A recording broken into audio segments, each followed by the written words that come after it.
राम मंदिर चोरी विवाद के बीच अब नागपुर में राम रक्षा महाआरती को लेकर सियासत तेज हो गई है। उबाटा नेता अंबादास दानवे ने ऐलान किया कि नागपुर में भी राम रक्षा महाआरती का आयोजन किया जाए।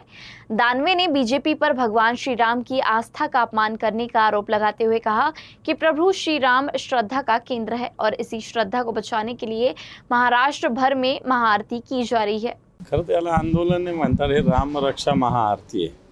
कारण प्रभू श्रीरामाचं मंदिर जे अयोध्येत भाविकांच्या श्रद्धेच्या पैशातून उभा राहिलेलं आहे आणि याच पैशावर डल्ला मारण्याचं काम भारतीय जनता पार्टीच्या लोकांनी केलेलं आहे। आणि म्हणून प्रभू श्रीराम एक श्रद्धेचं केंद्र आहे, श्रद्धेचं ठिकाण आहे आणि म्हणून या श्रद्धेचा अवमान कुठं होऊ नये म्हणून एक रामरक्षा महाआरती सगळ्या महाराष्ट्रात आम्ही करतो, ती नागपुरात सुद्धा होणार आहे।